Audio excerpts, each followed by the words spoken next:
Special thanks to our promotional partners at the American Philatelic Society. The APS is the largest stamp collecting organization in the world, supporting collectors of any level worldwide.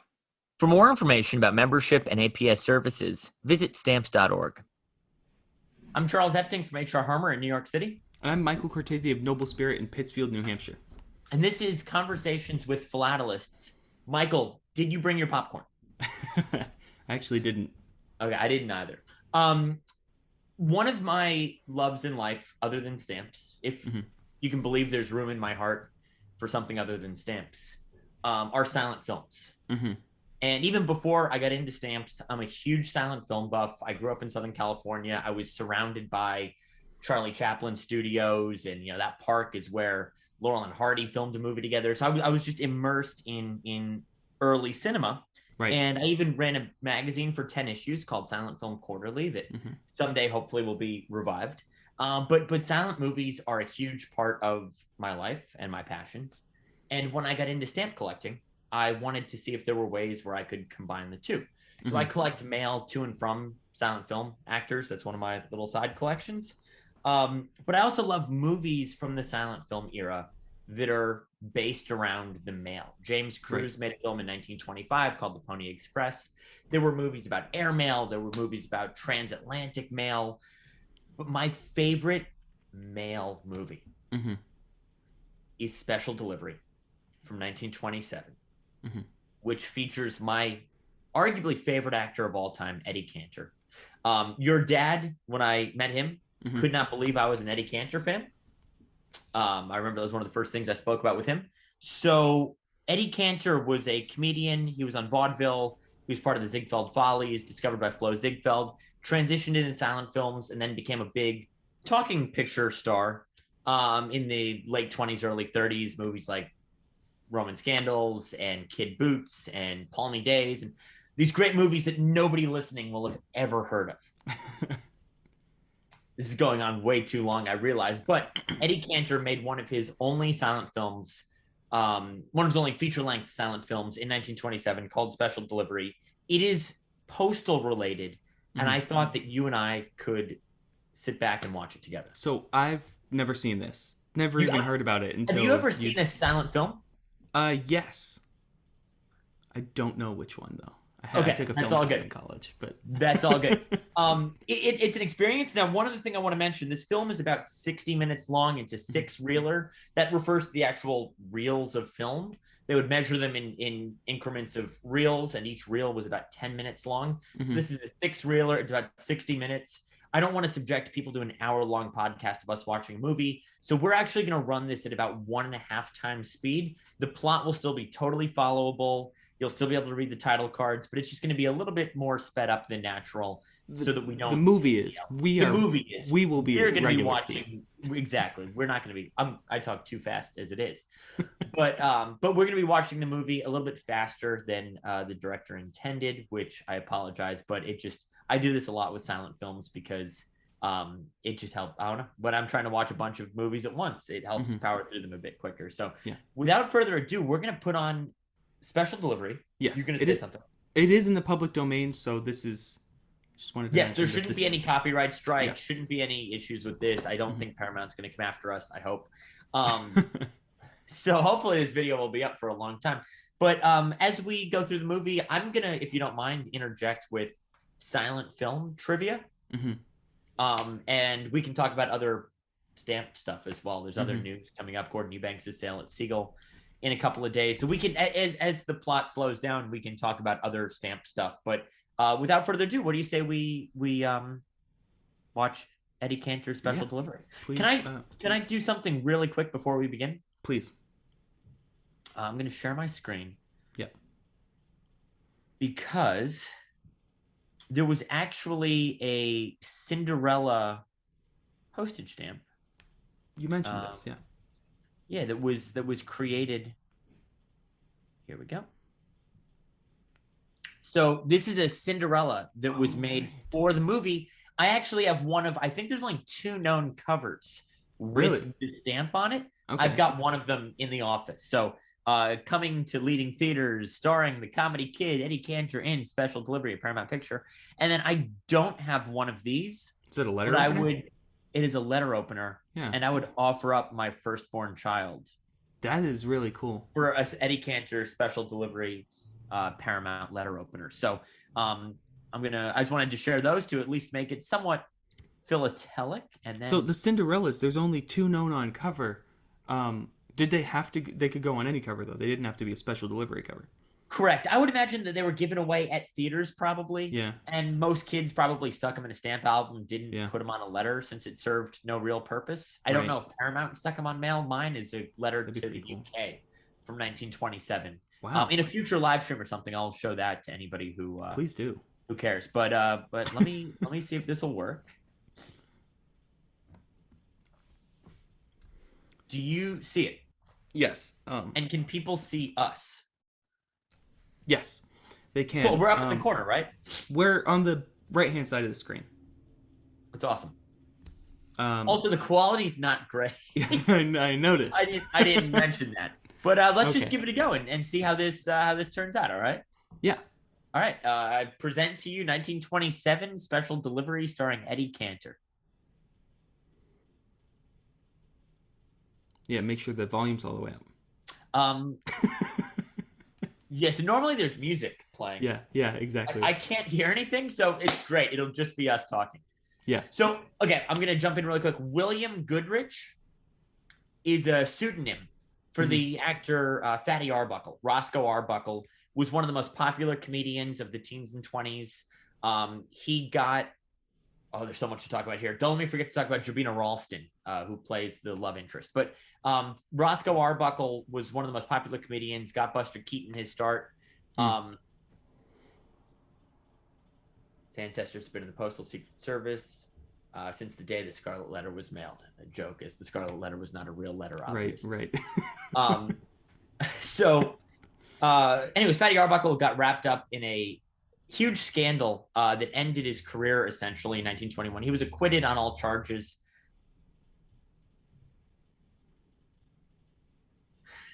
I love movies like this. I'm sorry. The wordplay. So Fatty Arbuckle couldn't get a job in Hollywood under his real name.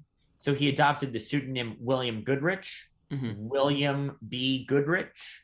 Will Be Good was his nickname. His promise he would be better than he had been in the past. The Fatty Arbuckle scandal is a whole nother conversation. So here you meet Eddie Cantor as the special delivery mailman. The love interest is Jabina Ralston. Okay.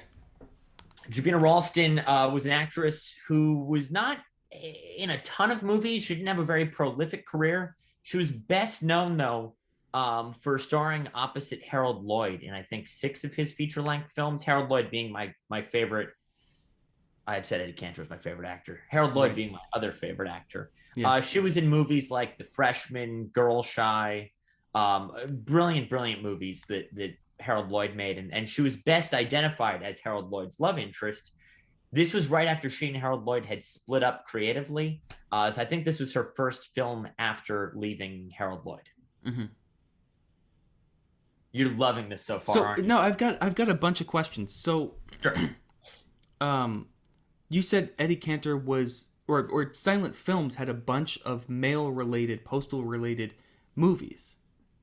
That's a reference to Gene Tunney, by the way, the boxer who famously went up against Jack Dempsey. But yes, there were a lot of silent film mail-related movies. Right. So, I mean, do you know off the top of your head when kind of mail in the mainstream media stopped being presented so much? I mean, if they're in these silent films, at what point did they stop making movies about special delivery postmen, about the Pony Express? Right. So you had a couple of things going on at this point. With films, you were able to present things on the screen that had never been captured on camera before. This is still the real cutting edge. So they were trying to cover a lot of historical events. So Custer's Last Stand, or Civil War battles, or a lot of Civil War melodramas in the silent era. It was basically an opportunity. Hey, we can record things now. Let's record. There are biblical dramas. Everything that's ever happened in history, let's get it down on film. Okay. So a lot of the movies that look to the past, the Pony Express in particular, it was people drawing from history. There'd never been films made of these things before. Nobody had ever seen the Pony Express. They'd read about the Pony Express. Now they could see it. So history was a huge well of inspiration for silent films. But the more interesting ones, I think, are about the airmail and about special delivery postmen. If you look at a special delivery stamp, it's the postman on a motorcycle. Yep. This was a very heroic figure. They would race the mail to you and make these deadlines. The other big thing at this time were the early airmail pilots. Airmail at this point, when this movie was made, is only 9 years old. And these airmail pilots, a lot of them died. A lot of them risked their lives just to deliver the mail. They were very dashing. They were portrayed as handsome, heroic figures. And that made for a great subject of a movie. As airline travel in general became more commonplace, a pilot today is still, I would say, a somewhat heroic figure. But, the guy who... Catch Me If You Can. I haven't, actually. Okay. But the guy who flies from JFK to LAX with a plane, he's not exactly risking his life.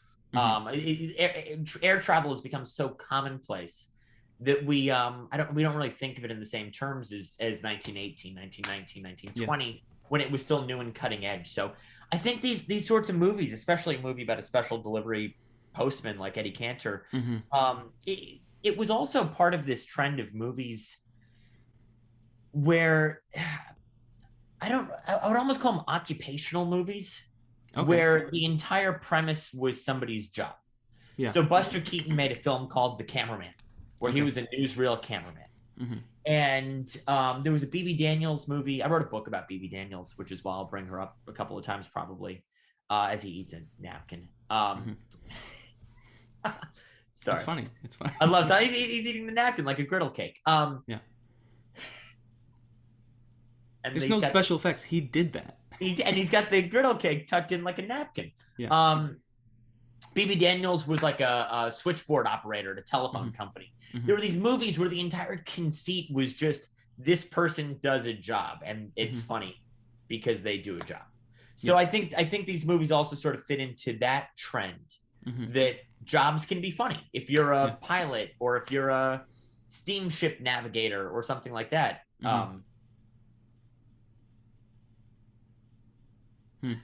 So I mean, it's funny. So I don't mean to keep getting distracted by the film. I just love this movie so much. Yeah. So I mean, they do still kind of. You remember? Did you ever see Castaway? No, I didn't. I think what a lot of people kind of, or at least I forget, the entire premise of the movie is the same kind of thing. Tom Hanks worked for FedEx. He had a job to do. The plane went down. Spoilers. I'm sorry. I mean, it's. Oh, this is the volleyball. Yes, with Wilson, the volleyball. Yeah. So he was on a plane that was going over the ocean.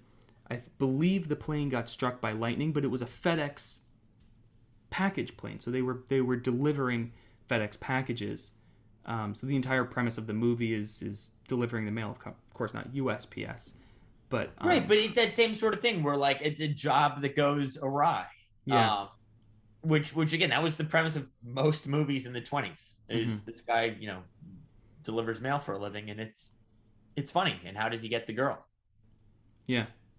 Very deep stuff. People are probably going to be baffled that I can tell you everything about Eddie Cantor's career, and I've never seen that Tom Hanks film. But beside the point. Yeah. Yeah. So Eddie Cantor went on to have a big... I like that. Can you change a $20 bill? And then you said, I work for the post office, not the Treasury Department. That's good. It's good, right? Yeah, the wordplay is the people who wrote the titles. It's a very underappreciated art, I would say. But Eddie Cantor went on to have a big film and television and radio career. Even after this, he's been around quite a while at this point, but I'd say this is still early on in his career before he became a household name. My grandmother grew up with Eddie Cantor. Here he's delivering a baby. This is a common trope, babies being sent by mail. It's one of these things that pops up on Facebook every couple of weeks, I feel. Yeah. Can you actually send a baby through the mail? And Mm-hmm. yes, it happened once in 1912 or whatever. There's always these urban Yeah, so legends. that was an interesting story. The full story is on the National Postal Yes, Museum's the website. NPM is, I feel So like, the only place that has the truth. right, so it was a, I think, a 7-year-old child or something, and then it was technically sent through the mail, but the person, the postal worker, the carrier, was the child's uncle. So it was a So little more. it was an So it was inside job. yeah, it was an inside job. They were taking the child from the parents to the grandparents via the uncle. It was cheaper than train fare or anything like that. So they just bought some stamps and affixed them. I believe they affixed them to the clothing of the child with pins or something, and then mailed the child, and then. Yeah, Yeah, and but again, I've actually heard it's other one of those couple other stories where they tried to do that a couple other times, and it kind of got shot down. and again, it's one of these things that shows up all the time on Mm-hmm. social media. Yeah. So the comic genius here is that the baby's trying to eat a hot dog, and the dog keeps stealing the baby's hot dog. Mm-hmm. Mm-hmm. Really deep stuff. Are those hot dogs or sausages? Um, I don't know what a 1927 hot dog looked like. I would Okay, assume so I would assume that things were a bit more rustic back then. yeah, Not like as he our, throws them over his shoulder and gives it back to the baby after the dog dragged it across what I assume is New York City. Um, I would imagine it's a generic unnamed city that just so happens to look a lot like New York City. Okay. Um, Anybody who's ever seen Boardwalk Empire, Yeah. which is one of my few modern frames of reference, Mm-hmm. Eddie Cantor is portrayed in Boardwalk Empire. Oh, really? He's one of the characters in that. He performs for Nucky and his cohorts Mm-hmm. in Atlantic City, which is accurate. He was performing in Atlantic City circa 1920 before he got his big breaks in films and everything. So That's interesting. anybody who maybe, because the actor who portrays him looks very much like him as well. Mm-hmm. So anybody who maybe thinks he looks familiar, maybe you've seen Boardwalk Empire, and I believe the gentleman's name is Stephen DeRosa, who portrays him and is very talented and captures him quite perfectly. Mm-hmm. Okay. So another common theme with these movies, the plot is not hugely important. You see that Blackie Morgan is trying to escape the police. He's trying to get to South America to escape prosecution. Mm-hmm. None of this really is relevant, and it's more Right. a vehicle for Eddie Cantor gags like stealing the sausages back from the dog. Right, and that whatever that was that he just used to deliver the mail to the second Exactly, floor. the weird Dr. Seuss looking thing. Yeah. The accordion. Go-Go Gadget mail delivery system. Exactly. Here he's going to put the mail on a bunch of balloons. Mm-hmm. And he's too lazy to use a staircase, obviously. This is the premise of the film. The second time balloon mail was ever actually used, and that's true. That after the 1873 Buffalo balloon mail stamps were issued, this was the second use. Yeah, imagine trying to prove postal as a postal historian that a letter was carried by balloon. Yeah, by helium balloon. Exactly, to the third floor apartment. Very difficult. Very difficult. Hope nothing goes wrong. Oh no, the balloon just took the basket with him. Right. This is what in my mind qualifies as great comedy. Mm-hmm. So he's got a gun now. What's going to happen? He's gonna shoot the. He got them all with one shot. Classic. I know. And he even did a little dance before he shot. Another thing I love is that they usually use the actors' real names as the character names. Yeah, I noticed that. So like Harold Lloyd in a lot of his movies, he'd have a different last name. Mm-hmm. He'd be like Harold Meadows or something like that. In this, it's just Eddie. He's playing himself. He's Eddie Cantor. Everybody knows he's Eddie Cantor. Why call him like Steven or something? You know what I mean? Just call him Eddie. It won't confuse anyone. Jabina, on the other hand, gets a character name. So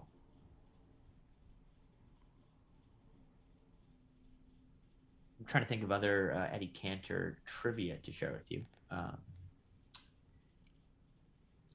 So have you heard of Al Jolson? No. Al Jolson was a contemporary of Eddie Cantor. They had a very similar repertoire. Okay. They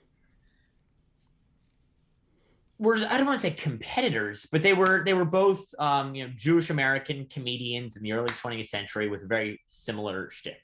Mm-hmm. Al Jolson was very over the top, very, I don't want to say full of himself, but full of himself. Al Jolson was just superlative in every way, right? Mm-hmm. Eddie Cantor, from what I've read, much sweeter, down to earth, mild mannered, family man. He was married with, I think, 5 daughters, and they're both buried at the same cemetery in Los Angeles. Really? Al Jolson has a domed mausoleum with a like 7-step waterfall coming down from it. Wow. And a mural mosaic underneath the dome and statues of himself dancing. And it is like the Disneyland of grave sites, right? Mm-hmm. And Eddie Cantor is about 50 yards away. Okay. He's inside the main mausoleum. He has a little brass plaque that's about this big. Mm. And he's next to his wife. Yeah. And Eddie gets the little box in the wall. And Al Jolson gets the waterfall mausoleum to himself. And as far as fame goes, I mean, was there a big difference between the two of them? So Al Jolson's claim to fame is that he was in a movie called The Jazz Singer in 1927. Oh, yep. Which was the first talking picture. Okay. This was the birth of talkies. Yeah. So Al Jolson was in the first talking moving picture. Okay. I think that automatically catapults him to fame. Yeah. I would say that Eddie Cantor's career was more varied. It was longer lived. Mm-hmm. It was personally, I would prefer the Mailman's Ball. Love it. We should still have those today. Maybe they do. I don't know. Yeah. But Eddie Cantor's career was much more consistent, I would say. Al Jolson had these peaks and valleys. He was in there was a movie made about him in the 40s called The Al Jolson Story, which was a fictionalized biopic about him. So I would say Jolson was probably more famous, but Eddie Cantor maybe had more critical acclaim and was more beloved by those who got him. Eddie's kind of an acquired taste, I would say. Okay. Yeah, here he is assaulting every single person on the street because she said she'd go to the ball with him. He left half of all the mail that was in the mailbag just on the side of the road. Yes. But Eddie's other thing, what I love about Eddie is he, during the Depression in particular, wrote a series of books, comedy books, that were very inexpensive, very small little hardback books with jokes about the Depression to try and cheer people up. And I feel like he was very much a man of the people. Florence Ziegfeld of the Ziegfeld Follies, who... I love how he delivers the mail. Lawrence Ziegfeld, the theater impresario who discovered Eddie Cantor and gave him his break. When he died in 1937, Eddie Cantor wrote a book about him. Eddie Cantor very much never forgot where he came from. He very much cared about the people, I feel. He was always about making people laugh. He had these quips, these radio shows, these newspaper columns, things like that. I feel like he was just very much a decent, down-to-earth man, whereas Jolson was on another level. Jolson was a star. Eddie Cantor was a common man. You can relate to Eddie Cantor very much in these films, with the little things that kind of get him down. You know what I mean? So, can I just point out the massive difference between him delivering the mail and everybody just around him, cheering him on, just really revering him, and then this is being one of your favorite silent film actors in one of your favorite silent films, and then one of my favorite TV shows portrays the post office in such a different light. So you've seen Seinfeld? Yeah, I've seen a couple episodes. Okay, so Newman, very much not revered, everyday postal worker. He's not yeah. So that was a big part of his I thought he worked for the InGen Corporation. The what? Oh, you didn't get my joke. No. InGen from Jurassic Park, the king, right, the yeah, embryos. It was a no, Jurassic Park joke. So Sorry. Newman was a postal worker every day. You know, that's why that's why they were portraying him in such a negative light all the time. He was always at home. He was always out not delivering the mail. There was an episode based entirely around where Newman is sick and Jerry has to deliver the mail. And Newman gives him a key to a storage locker where all of the mail is. All the undelivered mail for the past... They open up this storage locker and all the mail just comes pouring out. And Jerry, being Jerry, delivers all of it. And Newman ends up getting upset because his boss calls him because he knows it wasn't him delivering the mail because more than 50% of the mail got delivered. So it was this big... The whole episode was this big bit around how postal workers don't deliver mail on time and how they're not punctual and how they don't care about delivering the mail and it's just a big scam. I'm curious when impressions of the post office changed. I'm sure people have always thought that the mail takes too long, going back to 1792 or whenever the post office was founded. But they were still quite heroic at this point, I would say, especially the airmail pilots, the special delivery special delivery men on their motorcycles. Whereas like now they're reducing the size of a lot of priority mail boxes and envelopes. Yeah.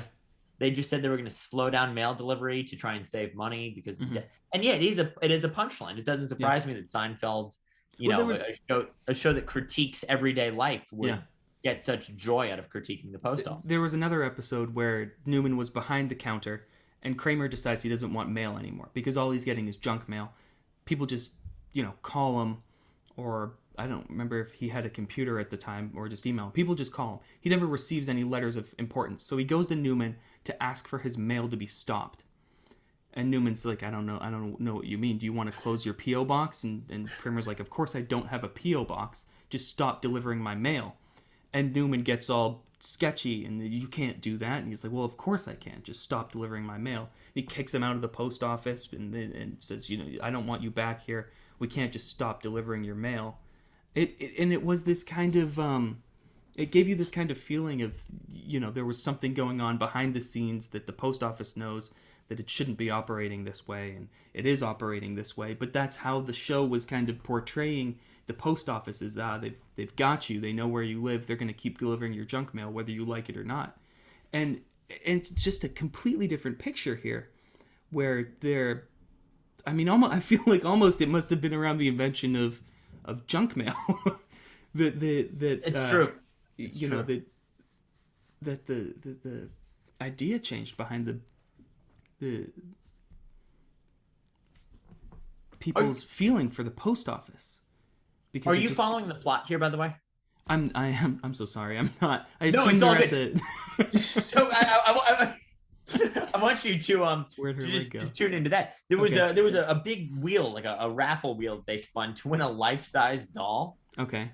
So Eddie, of course, wins the life-size doll, and Jobina is there trying to get Eddie's eye, and Eddie is dancing with the doll, and in order to make her jealous, he acts as if the doll is a real person and kisses it, takes her up to the balcony, and she sees Eddie getting handsy with what she thinks is a woman, but is actually an inanimate object, and here he's just putting her the doll's hair on his shoulder to make it look as if.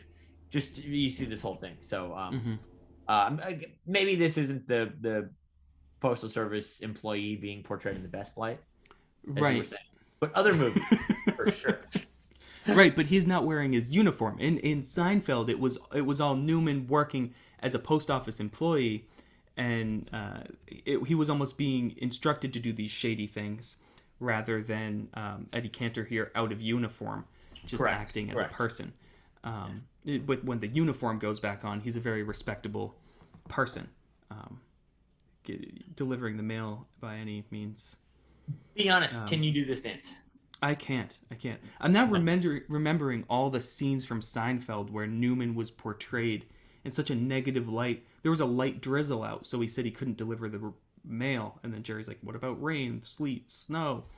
And then he was like, oh, that's just a marketing ploy. We don't, anything more than a light drizzle and where I'm not out there delivering the mail. But that's how they. But going back. Did you see the ice cube fall down his shirt? An ice cube fell down his shirt, and he's going to win the dance contest because of his moves. I don't mean to keep interrupting. But No. I'm recalling the post office and postal workers portrayed in that kind of 90s and maybe late 80s. Cliff, what's his name? Cliff from Cheers.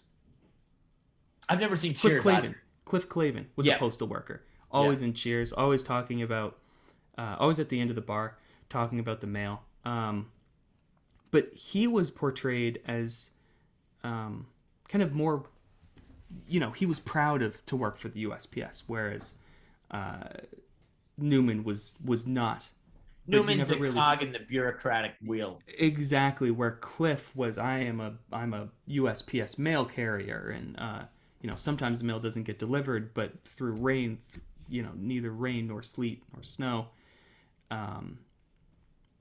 it was, just recalling postal workers in different media contexts through different shows is really interesting to see how. Unfortunately, I think that Seinfeld and Cheers are both still under copyright protection. Yeah, no, I don't think we could get away. I don't think we can watch those on here. Maybe we can watch Pony Express from 1925 sometime.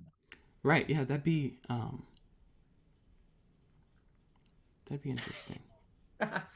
Dad said not to come home till I earned $20,000. So far, I owe $16. Yeah. Another thing that I think I don't even own this suit. It's funny.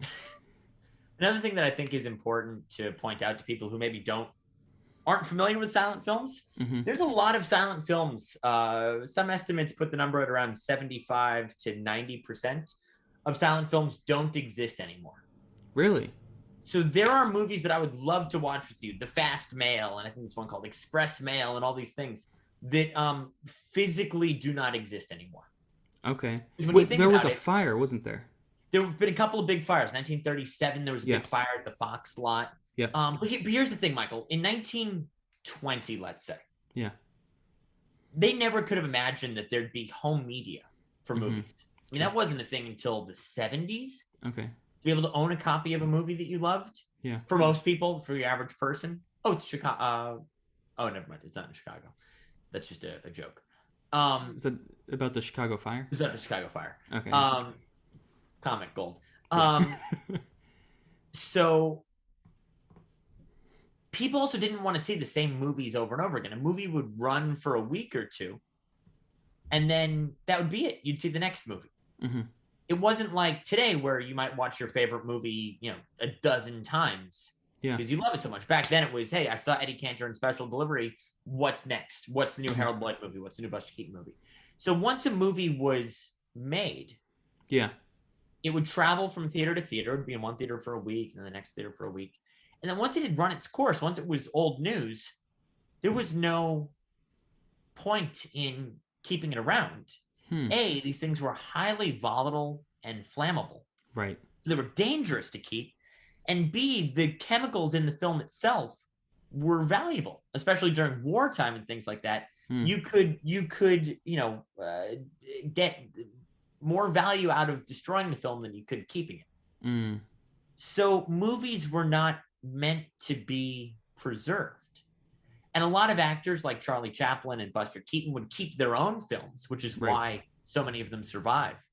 But for your average film, maybe without a huge name star in it that was made by a mid-tier studio, it was screened for a couple of months and then it was done. So, there are still new discoveries being made today of lost films. This is hugely popular. It's a big news story whenever something new is found. But most of the movies that I reference or I've researched or I've written about are no longer available for viewing, which is unfortunate. He just delivered the new August magazine, so he knew it must be March. I'm sure these things were hilarious in 1927. My so favorite. He is in uniform again. Exactly. 300 being COD, cash on delivery. That's a thing we don't really have anymore. Yeah. My favorite title card from a silent film from 1928. Look at that! Look at that jacket. It's from a 1928 movie called "Feel My Pulse." Okay. There was a reference to Tunney earlier, Tunney, and I said that was the boxer Gene Tunney, who fought against Jack Dempsey. There's a title card in "Feel My Pulse" that says something like, she might think I'm Gene Tunney's librarian. Okay. And to this day, I have no idea what that joke means. Okay. It was obviously a reference to something that was relevant in 1928. And I have zero clue what it's about. And that's why it's my favorite, is so many of these jokes are so dated. You know what I mean? Like, just like somebody making a MySpace joke in a movie 10 years ago or something. Yeah. They just get lost to time. And this Gene Tunney's librarian joke is sort of the epitome of that for me, that it's like, I'm sure that cracked people up in 1928. Yeah. And I have no idea what it's referring to. So you'll see jokes like that are just, they miss the mark to an audience 194 years later. I've decided it's too expensive, so I'm going to mail it back.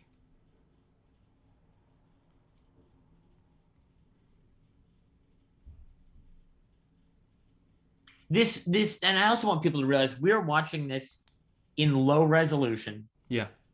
From a YouTube rip with no sound. Yeah. It was 4 o'clock all over town except at Woolworths, where it was still 5 to 10. Great wordplay. Great wordplay, right? Yeah. If you had seen this in 1927, you would have been in a theater. The image quality would have been impeccable. People don't realize that, 35 millimeter film is basically HD. I mean, I was talking to you recently about Star Wars, which is filmed on 70 millimeter film, I think, and you can get 8K resolution out of physical film. Yeah. So these things, something like we're watching now has been ripped over and over. It's probably been on VHS, then it's been ripped from VHS. It has been downgraded so much that we are not doing this film justice by watching it like this. Yeah. The other thing, they're called silent films. They were anything but silent. There was an organist who had all of these tools at his disposal, where there would have been car horns and sirens and all sort of, crashing. They would break plates to make noise. They would. It really wasn't silent by any means. So I think silent film sometimes downplays how vibrant and lively a movie like this would have been in person. Right. Silent as far as speaking goes. Exactly. Silent in terms of they couldn't have the soundtrack synced up, but these organists were as much a part of the picture as the actors. Every time the movie played, it almost had to be a different sound.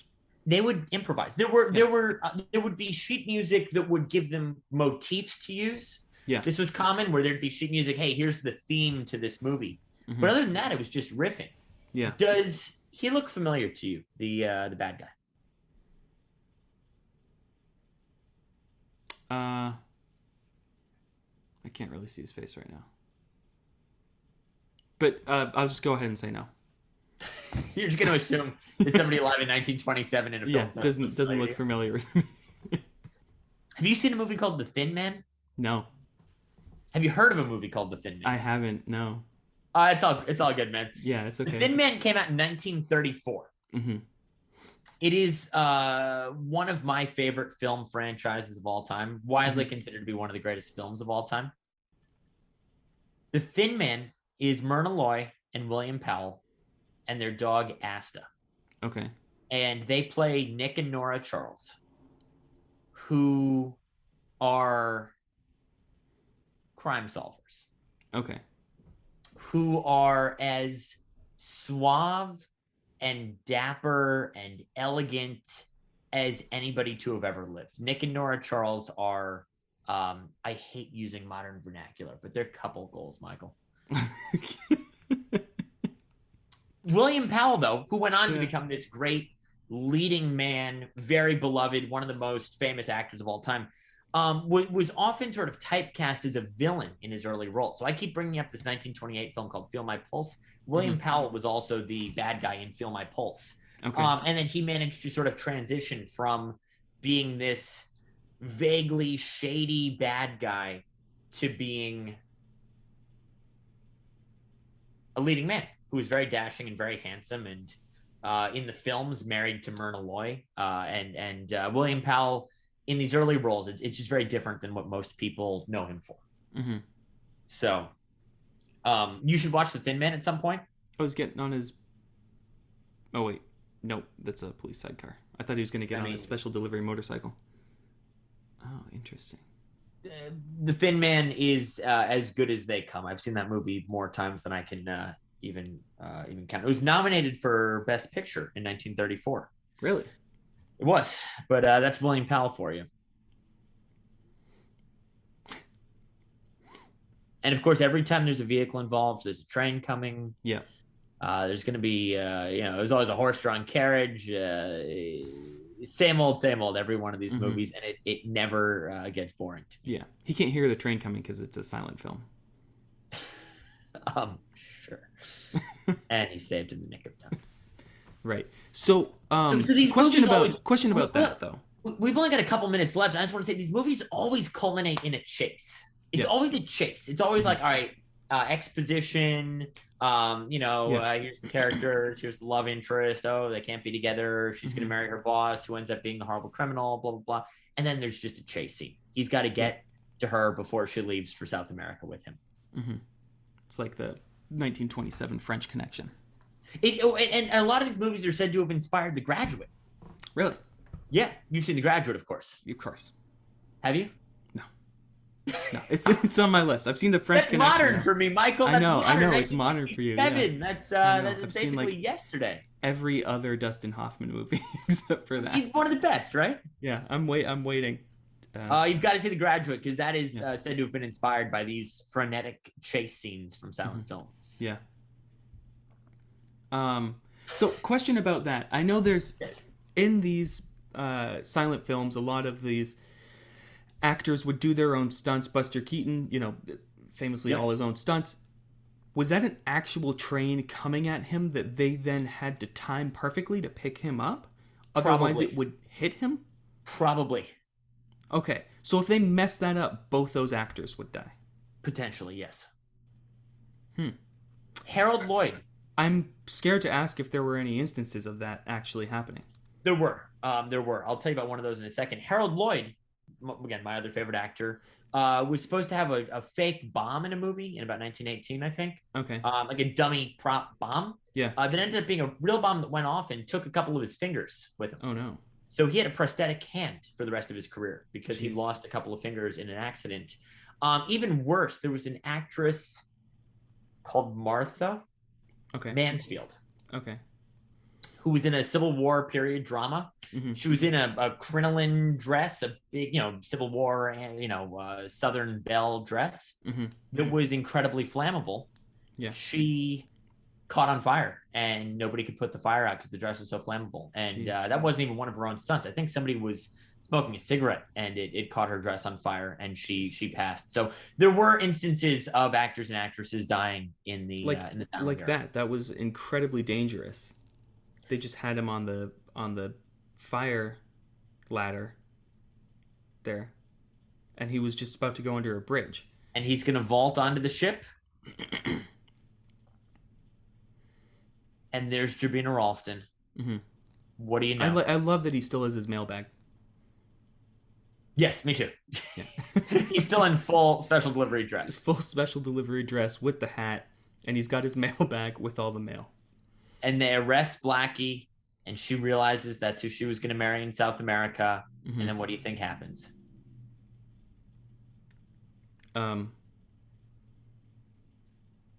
She goes down the ladder. She ends up with Eddie Cantor. Yeah. Not going to lie, I think Jabina Ralston was way out of Eddie Cantor's league. Yeah, but he's in uniform. It's true. It's true. Can I just make one more connection to stuff that I love? Okay. Everybody knows that I collect the NRA stamp, the National Recovery Administration stamp. Right. Special delivery. It's funny. There's a piece of sheet music that I have from 1934. Mm-hmm. 35 maybe. It's a song by Eddie Cantor called "I've Got Another Day from the NRA to Love That Baby of Mine." Okay. If that's not the most 30 song title ever. But Eddie Cantor promoting the National Recovery Administration. That's a real mashup for that. Yeah, that must be the most Charles collectible. Yeah, most Charles Yep. collectible on the planet. So there we have it. Eddie Cantor in special delivery with Jobina Ralston. What's the next silent film we're going to watch, Michael? I think we'll. No, that was great. I think we'll probably. I would love to do this with the Pony Express movie sometime too, though, if you wouldn't mind. Yeah. Again, this is fun for me. Speaking of Flo Ziegfeld, he also discovered the actor Will Rogers, another one of my favorites. And if you look right there, you can see my friend portrait of Will Rogers. Yeah, another Flo Ziegfeld, and that's a framed piece of 1920 sheet music right there. Okay. That was good. It's interesting to see how different the Postal Service is portrayed, and then how different movies were. Yeah. There's no color, no sound. Yeah. No plot to speak of, really. Right. She's with a guy who ends up being a bad guy. I feel like this plot of like misidentification of bad guys it's like anything goes. It's such a common trope. Like you think he's good, but he's bad. If I may, or you think he's bad, but he's good. I don't know. There was really no point to Eddie being a special delivery postman. It led to some great gags. Yes. And I think they could have done it without that.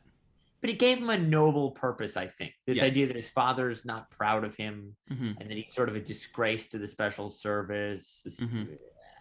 I think it gives him some more gravity in that role than if he was just some guy. Yeah. If he was a painter or a contractor or something, I think it wouldn't have been as important for him to find honor and to arrest Blackie Morgan in the end. Yeah.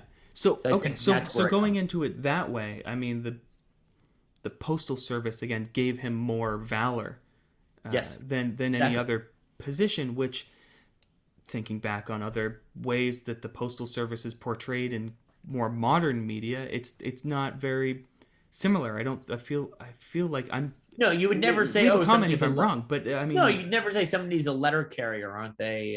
So noble. That sounds. But that's how it's portrayed in the media.